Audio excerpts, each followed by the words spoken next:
नमस्कार कल्पना किचन को बहुत बहुत स्वागत। आज मु आपण मान सहित गोटे खीरी रेसिपी नहीं आई बासमती चावल सुंदर सुंदर टेस्टी खीरी रेसिपी। तो स्टार्ट करवा। प्रथम गोटे गिनाए बासमती चावल नहीं जाइए। जेहेतु बासमती चावल सिझिबार टाइम लगी था तेणुक मुझे अध घंटा बतुरे देती। तो यही गोटे गिनाए बासमती चावल नहीं। तो प्रथम गोटे प्रेसर कुकर रे गोटे बड़ चामच घी नहीं नवा।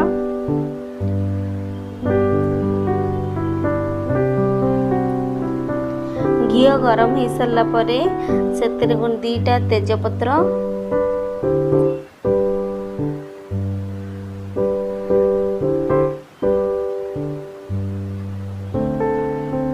तेल गरम घी गरम हो सारा। घी गरम हो सारा पर दीटा तेजपत्र देदबा।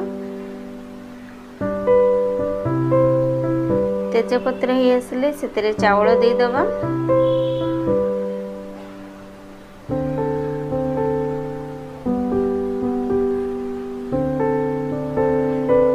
चावल को 5-10 मिनट भल भाव भाजी नवा घी सहित।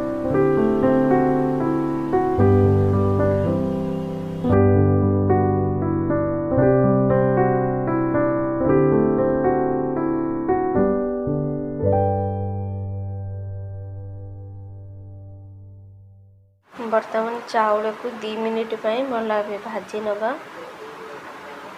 चावल टी घी रे भाजी आसिले खीरीटा बहुत बढ़िया लगे और टेस्टी लगे खाइए। और चावल टी पानी अंश भी टी थाए जेहेतु मुझे बतुरे टी पानी अंश भी थाए। तो टी घी रे भल भाव भाजी नवा 2 मिनिट। ये मु पानी दे दूची 2 गिलास पानी दे दूची। ये मुझे 2 गिलास पानी देती। 2 गिलास पानी देकी 4 ରୁ 5टा हुइसिल देदब जमती कि आम चाउल भल भाव फिटिजी बहुत सॉफ्ट हो।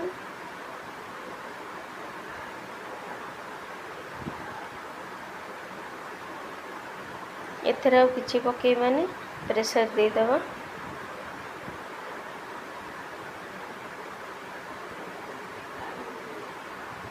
लुण एथर हाफ टेबल स्पून पकई नब।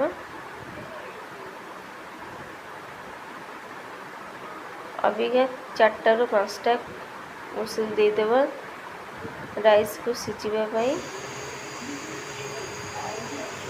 देखो मैं 1 लीटर सॉरी हाफ लीटर क्षीर को मुझे गरम कर नौची।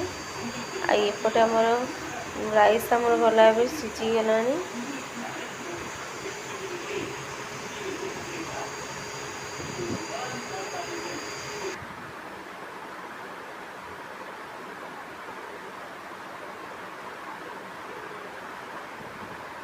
देखो राइस आमर भल भाव फिटी आसला।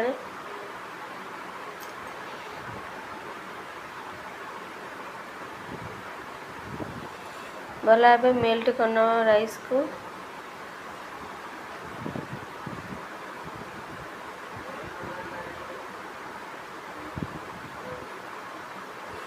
ये मैं हाफ लीटर क्षीर दे दूची। पुणी तेरे भल भाव मैश कर नौची।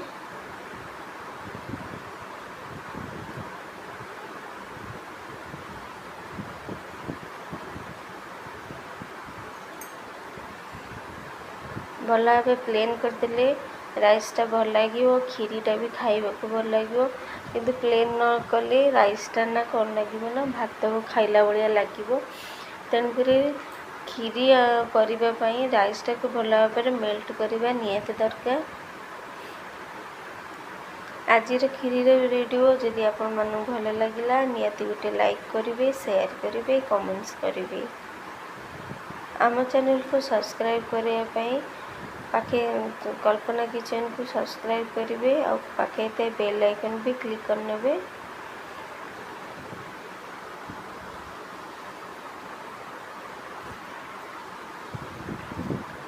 देखो तो आमर खीरीटा को भल भाव मेल्ट करनेली।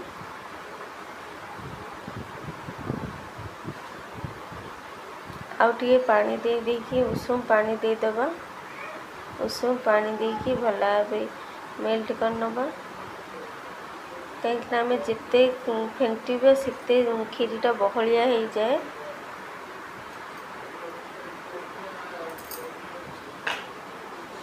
देखो आम राइसटा टोटाल फाइन पेस्ट हो जाइए। एथेर मु गोटे गिनारे चीनी पकई नौची। गोटे गिना चाउल नहीं माने गोटे गिनारे चीनी पकेबे आपण।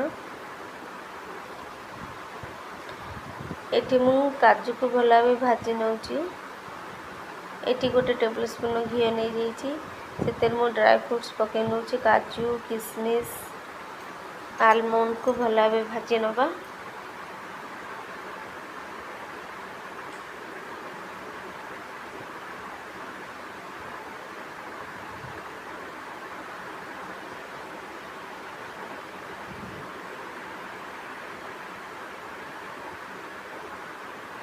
आपण समस्ते चाउल खीरी खाई प्लेन खीरी खाई। आज मु किंतु पनीर खीरी बनाऊँगी।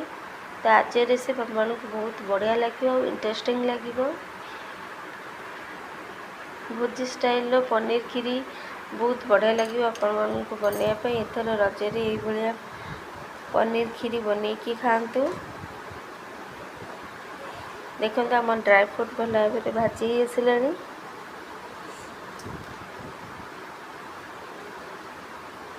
देखो आम रेडी हो खीरी। खीरी रे अबे बर्तमान पकई नवा ड्राई फ्रूट्स पकई नवा गुजराती गुंड पकई नवा भल भाव पकईकी अबे पनीर को पकई नवा भल। देखो पनीर मु पकई सारी।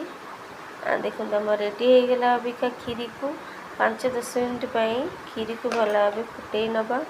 खीरीटा भल कि फुटीगले खीरीटा पूरा बहलिया हो सांगे सांगे कभर करें।